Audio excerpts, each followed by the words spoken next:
Today's guest not only endured his dad's 7-year Alzheimer battle in the midst of COVID 19, he found purpose, passion, and peace, especially with his past. He's the author of a book entitled 10 Days with Dad. Welcome to the show, Mark. How are you doing? Oh, it's so great to be here. I'm doing awesome. It's a beautiful June day here in Massachusetts, United States. Oh, that's so wonderful. Thank you so much for joining me. I really appreciate your presence here right now, and I'm so happy that you're sharing your story with the world. You're sharing the story, your journey for the last years that you spent with your father, also in your book with the world to help other people out there to help us to improve our lives also. So why don't we start from there? Like, can you tell us about growing up with your father? How was it like, and how those last years and last days were like with him? Yeah, absolutely. So I grew up in a suburb south of Boston, Massachusetts, and nothing Mm. unusual about that, and nothing unusual about growing up with two other brothers. I'm right in the middle. My parents divorced when I was very young. Again, not too unusual there either. I was 7 years old when they split.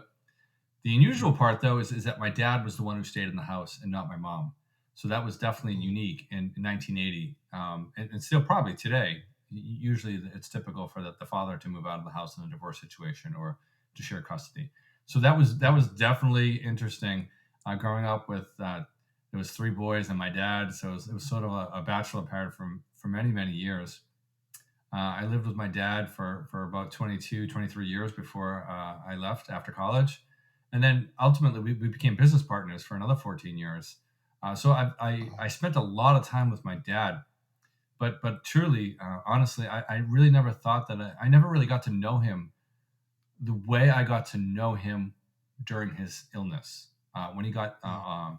when he had was diagnosed with Alzheimer's in 2014, he passed away in 2021.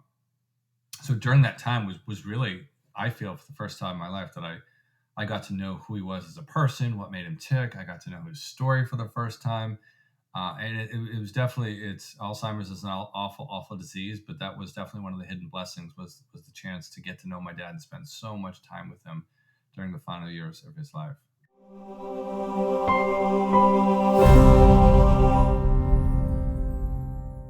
And like I really felt that in your book also, like the way you summarized the whole journey in the book to write explain the 10 days also in the book too. That was so beautiful. So can you just tell us more about this book, 10 Days with Dad? Like, what inspired you to pick that name, just for listeners out there, and what inspired you to share this story in such an intimate manner that you did? Yeah, absolutely. So growing up with my dad, one of the downsides of that was is he was so busy taking care of us and getting us Mm. to hockey and soccer and Cub Scouts that one of the areas that he wasn't able to provide, I would say adequately, was the emotional support.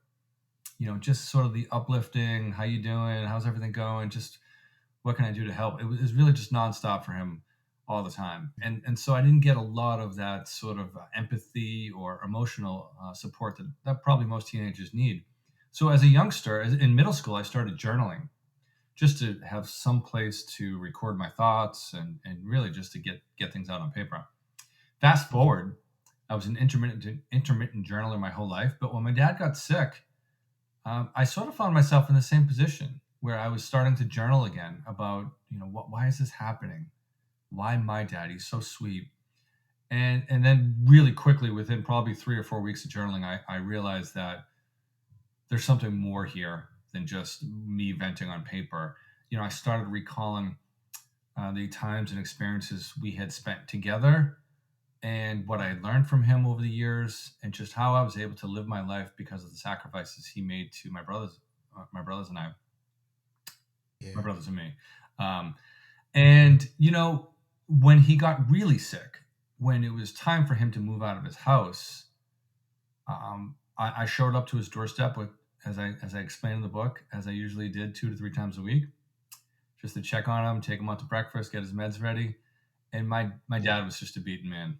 His Alzheimer's hallucinations had gotten the best of him, and he was just not right. And literally, I said, "Let's go, Dad. I'm taking you home. We're out of here." It was no plan. I had no intention of doing that, and I took him home for me. we took him home with me in order to find him an assisted living place. And so he ended up spending 10 days with my family and me in Massachusetts before we actually found a permanent home for him to move into with Alzheimer's. So it was really during those 10 days that everything started to click. The journaling, the Yeah. writing, the story, all the things I was remembering about my dad. And so those 10 days was really the impetus for the book. It was really Yeah. the spark that made it happen. Yeah. Oh, that's beautiful. I mean, you know, you in your book you categorize the 10 days like the one London Broil, and the two still no plan, the three time machine, the four the dog, all the way to the 10 clean up. Like you really went down deep into explaining the days to us in the book. That's so beautiful. That's good.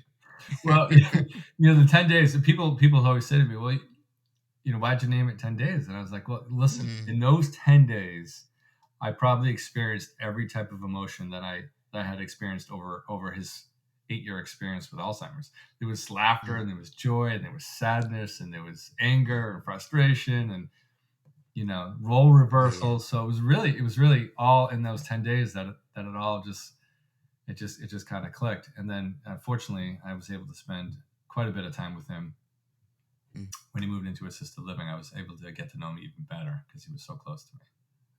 Yeah. And how was that like for you, having such intimate relationship with your father? How was it like, losing him? How were you able to process that grief of losing someone so intimate or close to you? Yeah. Well, the interesting part about it is because the book wasn't finished until after he passed away. Mm, So, I mean, I was full on writing the book while he was in assisted living. And then after that, he went to a nursing home. And when he passed, I still hadn't finished the book. So, in some ways, the book was a postponing the grief. It was one of those things that was still in motion. So, in a lot of ways, I didn't get to grieve until the book came out. After it was published and a few months ago, um, then it started to hit me.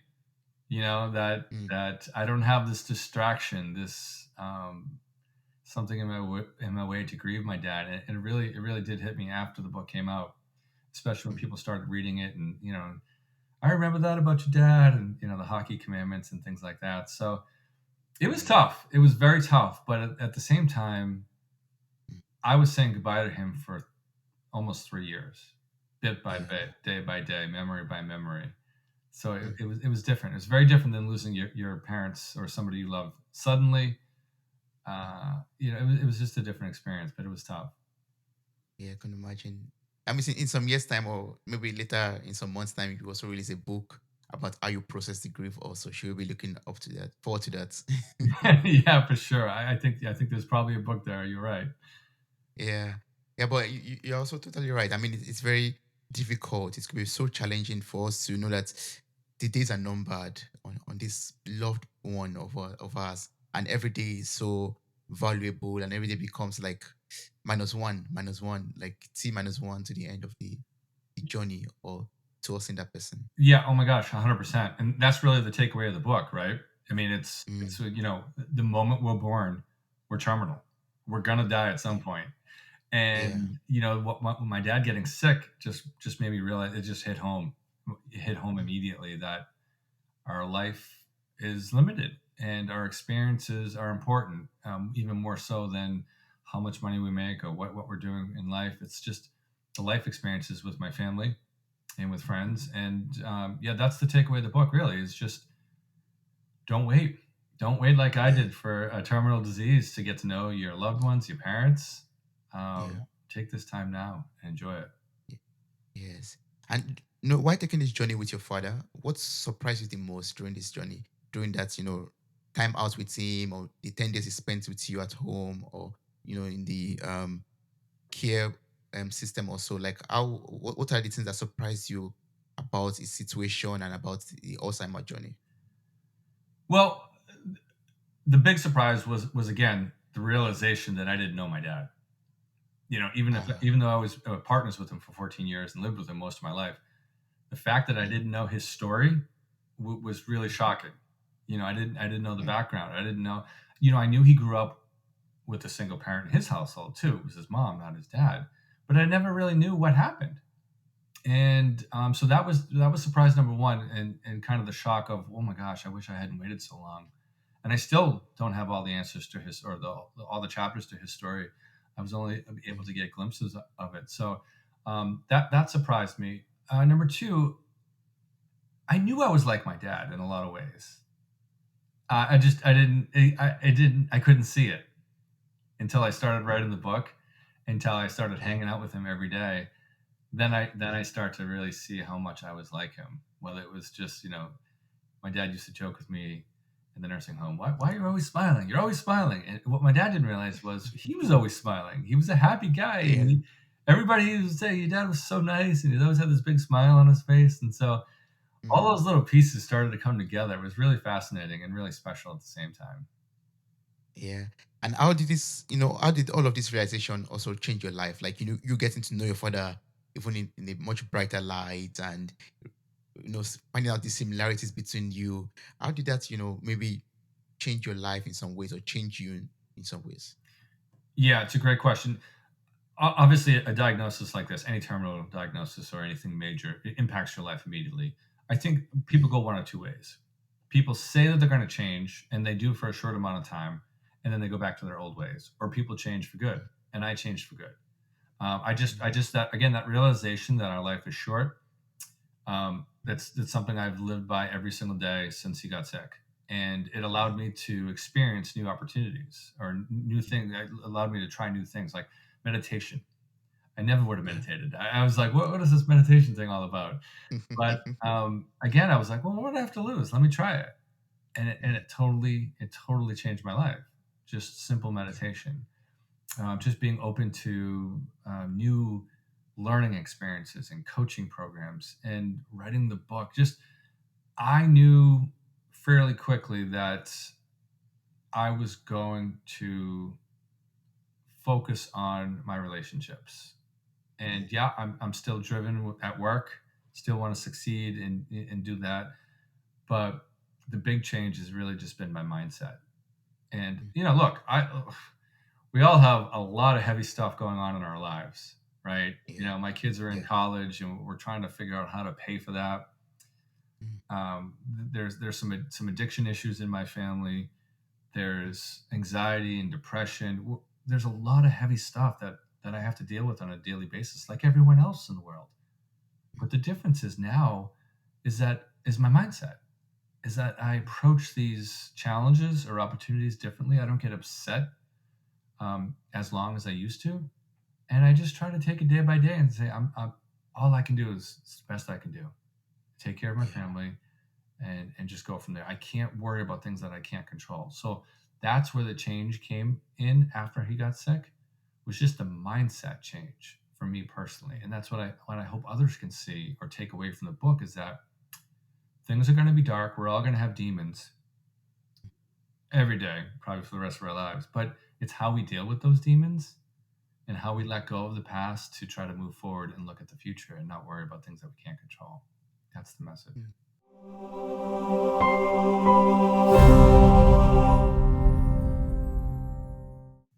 But that's so deep. Yeah. I mean, it's all about the life choices that we make, right?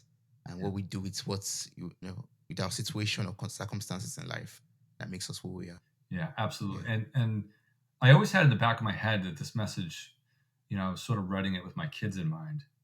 This is Mm. my story. First of all, I want you to know my story. It's important. I didn't know my dad's story until he got sick. Second of all, you're so young. The time for you to pursue your passion, the time for you to not worry about these little things is right now. Build those life hacks and those life skills right now. You'll be so much happier later on in life. So even though I had that in mind with writing the book, I also knew that experience, that lesson, that message would apply to pretty much everybody, doesn't it? Doesn't matter how old Of you are. course. That's true. It's a message we can all listen to.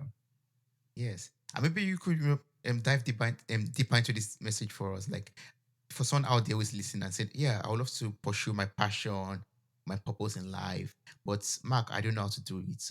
Can you explain to me from your own experience? How can I pursue my passion? That is an awesome question. Um, when I say pursue your passions, So if you're a golfer, if you like to play golf, I'm not saying your passion is going to be do whatever you can to be on the PGA Tour, no matter what age you are. But that doesn't mean you can't pursue your passion in the sense that if you want to get your score lower, you can obviously practice. If you just want to learn more about the history of the game, start reading about it and learning more about it. Start talking to Yeah. people. Passion is, it's not a gift or a blessing. It's something that you have to find within you, right? It's we all have passion for Mm. one thing or another, or hopefully multiple things. And, Yeah. and I keep telling my kids, like, if you like art, if you like music, and maybe you want to go deep in that career, you can. You can start small. You can get an internship. You can start a podcast about music or art if that's what you like to do. There's so many little things Yeah. that just like yourself. Mm. This is your passion, talking about Yes. people's Yes. journeys and experiences, and you have a full Mm. time job, and here you Yes. are for the past 2 years, spreading joy and love and messaging people. It's just beautiful. I mean, that's what Mm. pursuing your passion is all about. And I think when I was a kid, I wanted to be a baker. Mm. Well, I'm probably never going to open my own bakery, but I'm baking again. I'm making Yeah. desserts and I'm baking bread once a week, and that's pursuing your passion. And if you pursue your passion, and you can still do other things, your real job, it's not an either or; it's an and. You can have a Mm. full time job and you can have a podcast. You can Mm. have a full time job and you can write, become a writer on the side and write books or bake or whatever you want to do. You'll Yes. you'll just you'll start to see your life fill up with more joy and peace. It's Mm. awesome. Oh, that's beautiful. I love that. Like you can have it both ways. You can have your career and also your passion also for something else. Yes, and if Yeah. you're lucky, or if you want, like in Mm. my case, I would love for my passion to become my day job. Right? Mm. That's the Yeah. goal, but it's a process, and it doesn't have to happen right away. As long as I keep at it, Mm. it'll happen. That means very soon you just want to become a full-time writer, writes, hundreds of books, for example, and yes, bless the world with more messages and important, Right. impactful, yeah, stories also. Yeah, absolutely. That's what I hope to do, and I think everyone can do it too. But when Mm. the other thing I would say about that, in terms of young people, is I think some people, when they're young, dismiss their passion and say, I can't do that. I need to make money. I need to pay, you know, I need money for rent. But I think you can if you start young enough. I think you'll find that people who follow their passions early in life they're just happier later on in life, because it gives them the opportunity to say to themselves, maybe I can make a run of this right now Mm. as a young person, as a teenager, as a college student, as a post college student. So Yeah. I'm all about, don't ignore your passion. If it's something that keeps you up at night, Mm.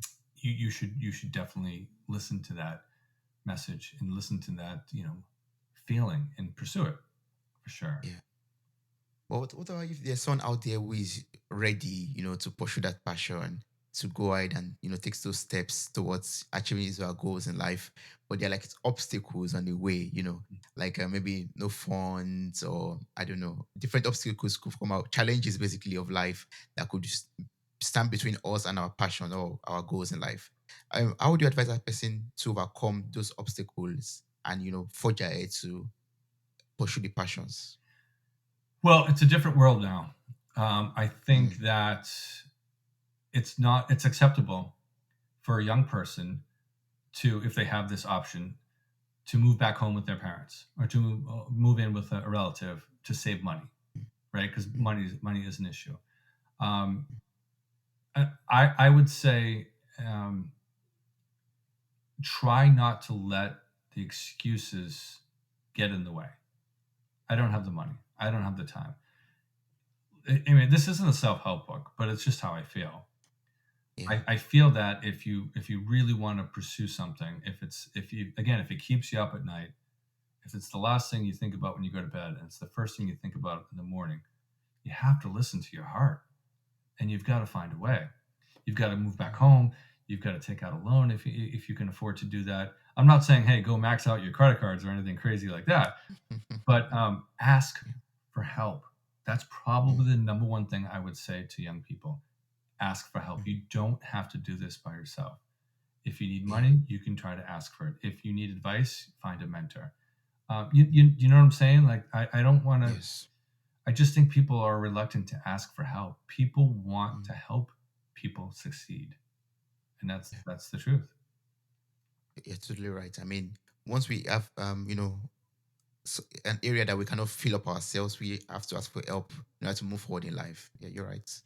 I It's agree not with just that. passion either. I mean, it's just, if you're a caregiver, you can't do it all yourself. You just can't. You'll burn Mm, out. true. And just we're just afraid to ask for help, whatever the topic Mm, may be, and myself included. yeah.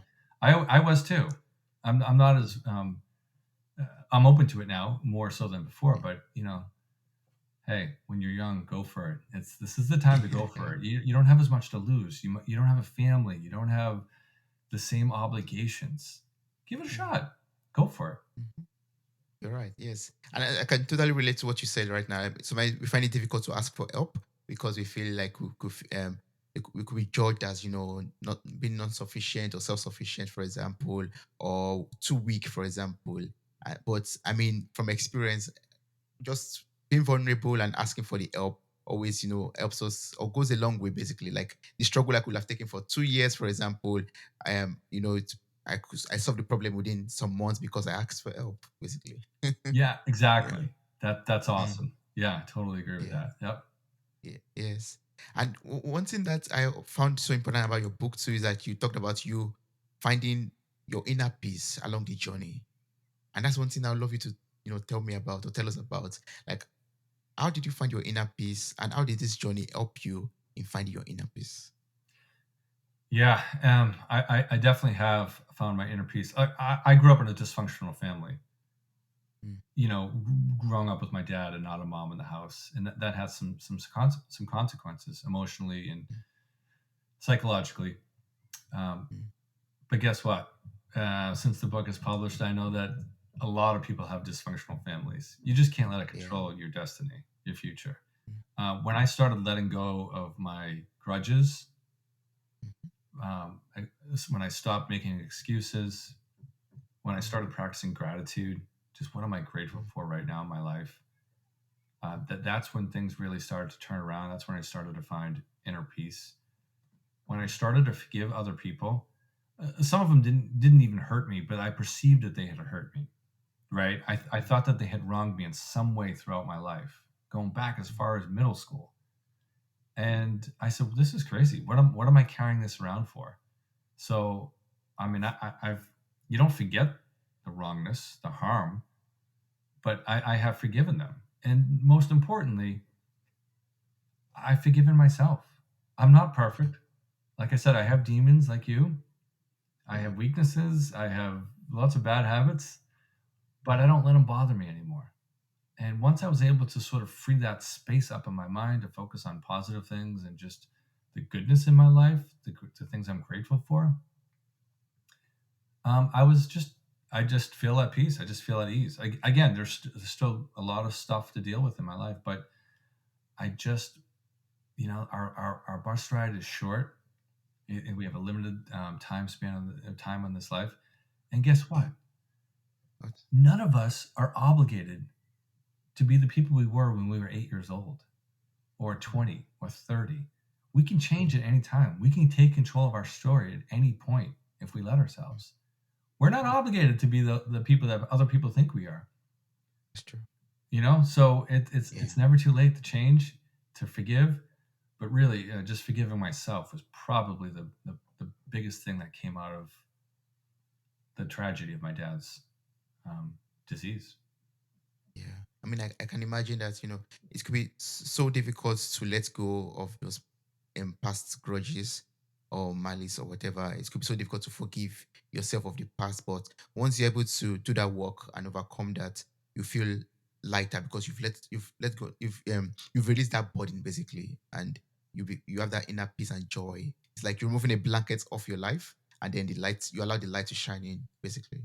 That's exactly it. You're on a Mm, stage. You're in the theater. You're on the stage, and finally that bright light can shine on you, and not all mm, these other people who you think mm, have gotten in your way. shine the Yeah. light on yourself. It's your turn to let go and to move on. And look, again, it took a tragedy for me to get to this point. And again, that's the other message of the book. Don't wait for tragedy or something life altering to happen in your life Yeah. to change your mindset. Do it right now. Start little. Just Yeah. you can't be upset with anything or anybody in your life while you're practicing gratitude. So if you're having a crappy Mm. day or a minute or whatever, write down everything you're grateful for on a piece of paper. And it's almost impossible to be thinking about great things you're grateful for and being upset. Gratitude is mental magic. You just there's no substitute for it. So give it a Yeah. shot. Yes, that's my take home from this episode. One of my take home actually. Gratitude is very important. Right on. Yeah, yeah. Imagine that. Writing it down. Yeah, that's one of them. I mean, you shared a lot already, and gratitude, forgiveness, and all that like awesome work that one has to do, pushing our passion, and you have to start right now. Right now is the time to start. Yes, right now is the right time to start. Yeah, Yes. and I know it can sound hokey pokey or it could sound so simple, Mm, but it is. It's just that simple. Not easy, mm, mm. simple though. Anybody can do it. Yeah.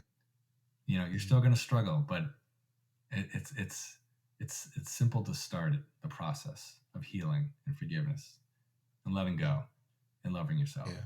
and pursuing your passion. And would you say it's like it's always a slow paced journey that we still have to go on? Like, I mean, the journey of healing and the journey of letting go, the journey of pursuing your passion. Is it something that we have to take that time to really pursue, or is it something that we can also fast track also? Well, I mean, the last thing you want to do is to try to do everything at once. Mm, Starting right now, I'm going to forgive everybody in my life. I'm going to forgive myself right now. I'm going to, you know, that's probably unrealistic. mm, I would mm, say take it in small pieces. Start mm, simple. Start small. If you want to mm, lose 20 pounds and you've never worked out in your life, do 5 push-ups a day. You just have to start the habit. yeah. Gratitude is a skill. It's a muscle. If you want to be a writer, you have to write often. It doesn't have to be all day, but it has to be 5 minutes a day. You have to build those muscles.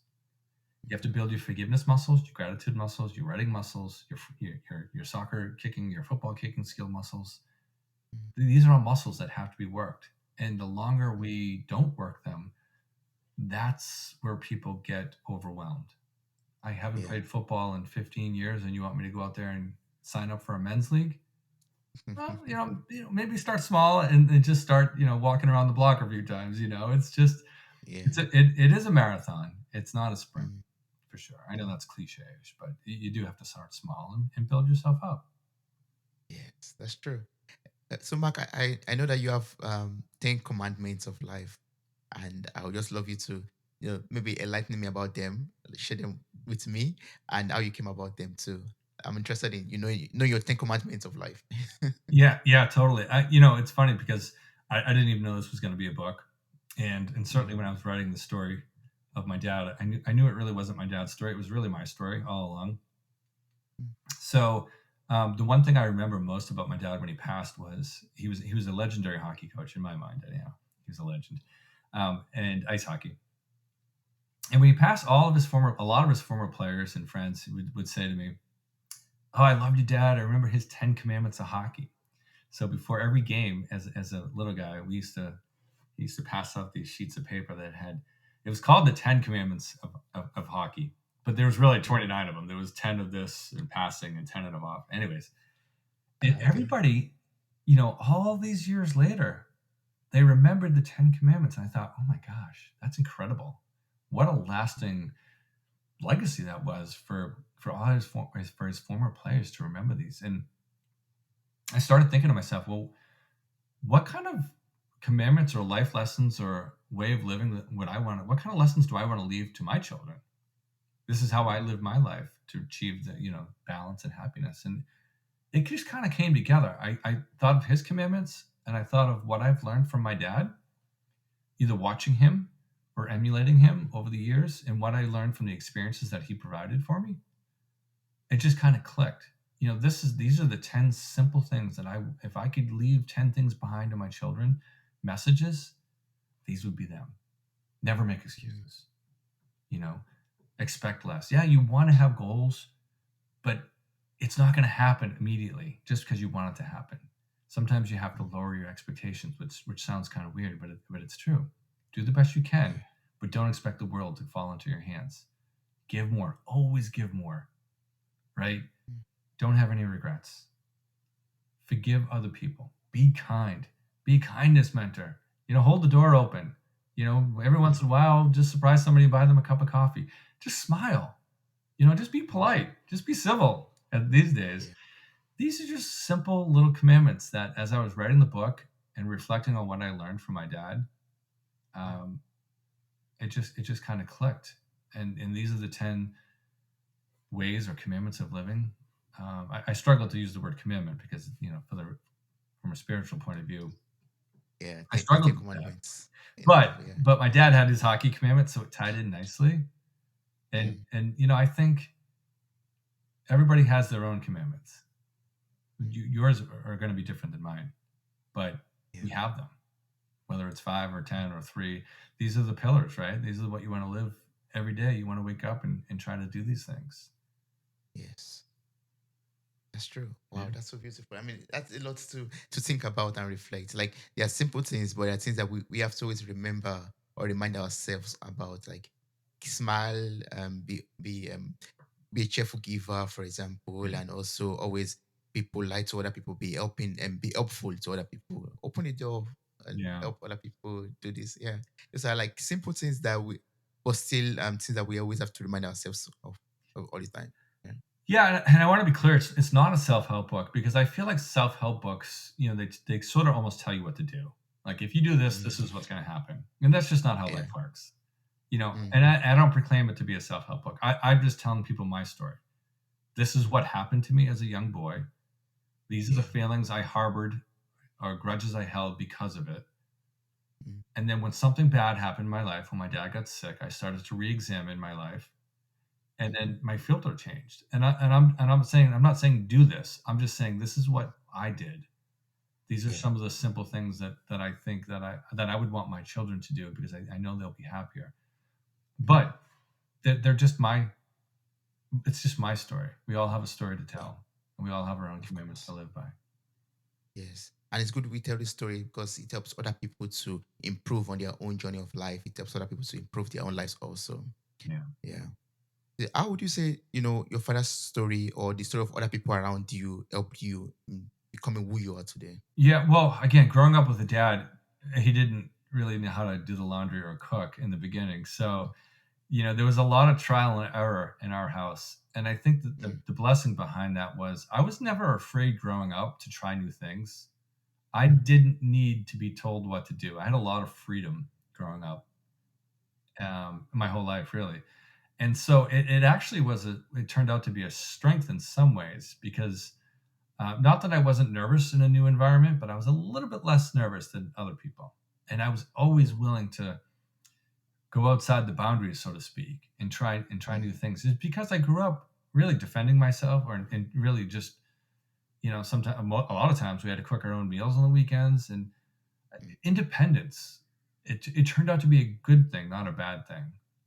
mm, I find as a parent we sometimes stifle independence because we want to do things for them. We want to give them things that we didn't have, but it mm, takes away their independence in the end. yeah. So that's one thing that really shaped my life is that I was never afraid to try new things. Mm, And the other is more on the negative side is just not having that emotional support, not having never mind two parents checking on your homework or how are you mm, doing or how are your relationships. I didn't have either one of mm, them doing that, so that kind of mm, stinted my growth emotionally too. I wasn't always empathetic, and I wasn't always. It's not that I didn't care. Of course I did. I cared even probably more so than most people, but I didn't know how to show it. I didn't know how to express myself, my mm, genuine affection and care for people. So those were sort of like two opposite polars of results of growing up the way I did.